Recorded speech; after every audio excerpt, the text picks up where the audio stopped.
estamos de volta com o segundo bloco do programa Despertar da Consciência, hoje falando sobre a lei como diretriz. Esse é o nosso sexto programa da nossa série, número 7, falando sobre os elementais do reino mental ao pré-humano. Sebastião, então vamos aprofundar um pouquinho mais este assunto, lendo uma citação aqui da página 251, se você quiser estar nos acompanhando. Somos livres na elaboração e na criação das ideias de bem ou de mal, de paz ou de guerra, de luz ou de trevas, mas, uma vez criadas, seremos obrigados pela lei a mantê-las e nutri-las. Elas seguirão seu curso e produzirão uma geração de ideias da mesma frequência. O espírito é semelhante a um jardim, no qual a consciência é o jardineiro, e as virtudes cultivadas são as flores. Bom, Sebastião, aqui nesse trecho, né, principalmente nessa parte que diz que somos responsáveis, né, somos livres na elaboração das ideias, mas somos obrigados pela lei a mantê-las e nutri-las. Como que se dá este processo? E que lei é esta que... Ninguém nos obrigou a pensar. Sim. Mais uma vez, pensando, nós criamos. E uma vez que se cria, é obrigado a manter e nutrir a criação. Isso é uma característica da lei. E se eu quiser descriar ou recriar a minha criação, eu preciso fazer algo superior ao que foi criado. Vamos supor que eu tenha gerado uma tristeza, eu posso transformá-la em alegria. Agora, eu não tenho o direito de expulsá-la, não tem como. Por isso, que uma vez criado a ideia para tal, eu preciso organizá-la, ou melhor, eu preciso mantê-la. Vou dar um exemplo que é o que acontece muito. Eu odeio uma pessoa, mas inicialmente não era ódio. Eu apenas tive uma aversão, um desentendimento, uma coisa básica. Ela me provocou e eu acabei revidando e guardei um ressentimento. Esse sentimento não vai morrer. E eu posso transformá-lo em compaixão, em tolerância, em perdão e etc. Mas se eu não fizer, esta mágoa, esse ressentimento vai crescendo e eu vou precisar nutrir. E ele só se nutre se eu provocar situações semelhantes. Ou seja, através da mágoa que vai agigantando-se, eu vou nutrindo a minha própria criação. Até que ela se transforma em ódio, o desejo de vingança, e a coisa vai até que eu dilacere todo o meu universo físico, gerando câncer e várias outras enfermidades, e eu perco a forma e às vezes não trabalho o energismo. Tá, então, indo por partes, como reverter isso que você está falando como uma crescente, né? Então eu vou nutrindo isso até que aquele ressentimento se transforme numa mágoa, e isso que você falou, né? Que dilacere, inclusive, tudo aquilo que a gente tem. E como reverter, então, esse processo? Se eu fizer o caminho de volta, ou se eu analisar pelo menos uma das lições do Evangelho segundo o Espiritismo, ela fala mais ou menos assim: se você for analisar lá no fundo, buscar as origens, foi você que começou a encrenca. Porque de repente eu comecei a julgar a pessoa pelo pensamento, fazer alguns comentários não verbalizados, e a pessoa, quando chega na minha frente, ela já chega armada, porque foi eu que provoquei. Talvez eu até provoquei, eu coloquei as palavras na boca da pessoa, como nós falamos no popular, para que ela me ofendesse, porque eu quero uma justificativa para me afastar dela ou para não enfrentar a situação. Isso nós fazemos o tempo todo. Porque ideias infiltram-se na nossa mente, trazendo ideias de outros seres que colocam as palavras na nossa boca e quando percebemos já falamos. Às vezes até por uma expectativa, né, que a gente cria. O outro, às vezes, está ali, como você coloca, você mesmo que está nutrindo, você que está criando aquela situação e muitas vezes colocando palavras na boca do outro.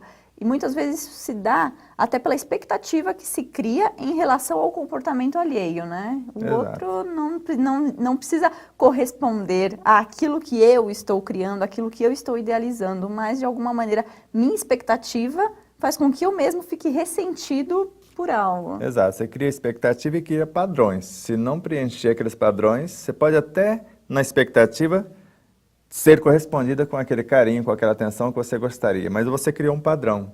A intenção, a atenção, o carinho teria que vir acompanhado de um carro novo, um carro zero, um pedido de desculpa.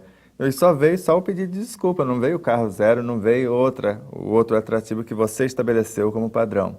Por isso, amar libertando é o melhor investimento. e dizer a verdade no sentido iluminador e libertador do termo é a coisa mais simples, porque não precisamos inventar nenhum artifício para manter aquela criação. Tá. E como fazer se os nossos automatismos ainda estão, de certa forma, desalinhados com a lei? Pois nós estamos aqui para alinhá-los. Os automatismos estão gravados no subconsciente. É o mecanismo que gerencia o universo psicofísico. O consciente, que é uma fração do superconsciente, está aqui para reprogramar isto. Então, cada atitude consciente vai reconfigurar o subconsciente e, ao mesmo tempo, promover o inconsciente e expandir o superconsciente, se assim podemos dizer.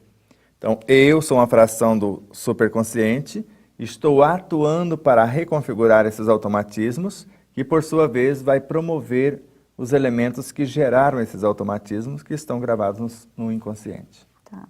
Aqui no trecho lido, fala-se sobre a questão de condição de cultivar flores, né? Mas como que podemos chegar nessa condição, né? Temos que aprender a caminhar ajustados com essa lei, né? Com a lei que rege o contexto naquele momento, porque hoje, o que é virtude agora, que essas flores, hoje, amanhã, elas podem não ser mais virtudes. Então, a virtude que atende-nos, que eu possa dizer, eu não estou violando o contexto. Então, é um estado virtuoso.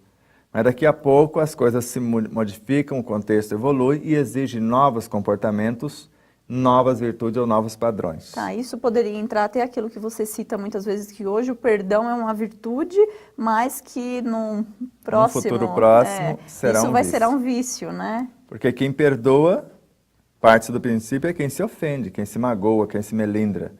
E num universo onde o bem predomina, onde não há mais o perdão, porque ninguém mais se ofende, se eu estiver perdoando, eu já estou fora do prumo, fora do eixo, fora de sincronia ou fora de sintonia com aquele contexto. No início foi muito difícil para eu compreender como assim o perdão, que é visto como uma virtude, num futuro próximo vai ser visto como um vício, né? Então foi difícil essa compreensão, né? E hoje, por exemplo, a virtude mesmo seria o não se ofender. Porque não dá trabalho. Hoje já? Hoje já. Porque você não adoece, você não se magoa, você não se melindra, você não se descompensa. Você compreende que a pessoa que ofende, vamos supor, ou calunia, no mínimo ela está enferma. E quem está enferma está pedindo socorro, precisa de médico. E eu vou enviar a minha outra face, a face da tolerância, da compaixão, da harmonia, para reorganizá-la, para que ela perceba que existem outros atrativos, outros alimentos e outros elementos que ela possa construir.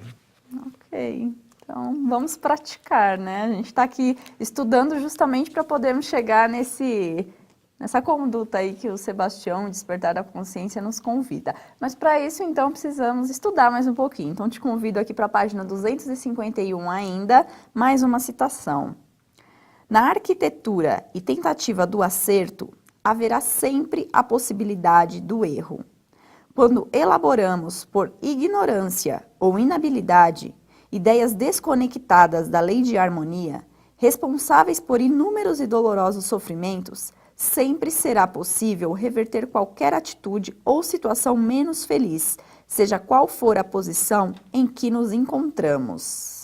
Então, essa questão de sempre haverá, né? Na arquitetura e tentativa do acerto, haverá sempre a possibilidade do erro, mas essa questão de por ignorância ou inabilidade, é como se somos, de certa forma, perdoados quando agimos de uma maneira por ignorância, mas quando já temos o conhecimento daquilo, a situação é outra.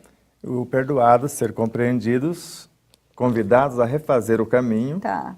Que nós podemos sempre também reconfigurar o contexto. Então, se há sempre a possibilidade do erro, porque se eu sei organizar ou até construir o planeta Terra, talvez eu não saiba construir um sistema solar. Às vezes eu posso cometer algum equívoco se eu for organizar um sistema com mais de 20 planetas, por exemplo, no caso do nosso. E se eu for configurar esse sistema e aprender todas as coisas e fazer de forma primorosa, talvez eu não saiba organizar ainda uma constelação. Então haverá sempre a possibilidade do erro mediante aquilo que eu estou fazendo e a infinidade de situações que eu ainda vou vivenciar. Mas haverá sempre também as oportunidades de refazer o caminho e reconfigurar a situação de forma não sofrida, ou sem sofrimento, sem perturbação, sem adoecer ou sem provocar distúrbios no contexto. Tá, mas quando eu já sei de algo, né, eu já tenho, então assim, fiz algo realmente por inabilidade, por ignorância e tenho essa tentativa, tenho essa possibilidade de estar corrigindo. Quando eu já sei daquilo e mesmo assim continuo indo por outros caminhos, meu comprometimento é maior, né? Principalmente que você não consegue enganar ninguém, só consegue enganar-se. Porque você vai, de alguma forma, expulsando agora, de fato, os elementos constitutivos do seu corpo, do seu mundo perispiritual, de tal forma que depois, no futuro, eles não queiram voltar com você. Por isso que, quando vamos agindo dessa forma, nós vamos matando a forma física até que ela se dissolva totalmente. E, continuando essa conduta do saber e não fazer, nós desprezamos também o universo perispiritual e ficamos na condição de ovoides. Ou seja, só com o ponto de autoconsciência pura, que é a nossa realidade como alma, mas não temos nenhum dos veículos de expressão. E eu vou precisar fazer o caminho desde o princípio inteligente, porque é com eles que eu vou construir tudo. Repaginando e conquistando de novo, e às vezes são experiências incontáveis para convencê-los, se assim podemos dizer, a comigo na nova trajetória, na nova espaçonave. Porque eles agora não confiam mais em mim. E eu preciso mostrar ou me tornar um deles, porque eu vou parecer um princípio inteligente quando eu for lá no início, vestir a mesma roupagem, fazer as mesmas coisas, para que eles possam perceber que a minha sinceridade, a minha humildade em aprender as coisas que eu negligenciei, a cumprir de fato os mecanismos da lei, agora é sincera, não é mais de brincadeira. Eu não estou brincando de coisa séria, mas sim, eu estou agindo com coerência, com fidelidade a essas leis. Aí, mais uma vez, trazemos o lema do despertar da consciência, né? Só é feliz quem é livre, só é livre quem assume responsabilidade. E nesse momento, quem pensa da possibilidade de nunca mais voltar ao reino mineral, ao reino vegetal, está totalmente equivocado, porque vai precisar estar lá e vai sentir-se como tal. Como se você fosse um vegetal de fato, porque você vai precisar animar o corpo do vegetal que você desprezou e fazer a ele o que você gostaria que ele lhe fizesse no futuro. E assim como todas as formas. Ok. E você que está aí acompanhando o nosso programa, se você quiser fazer parte do Clube Amigos da Boa Nova, é só você ligar para 0800 12 18 38, aproveitar as vantagens e contribuir na construção de algo que é muito nobre. Vamos agora para um intervalo, já voltamos e aguardamos você aqui para estudar um pouquinho mais com a gente. Música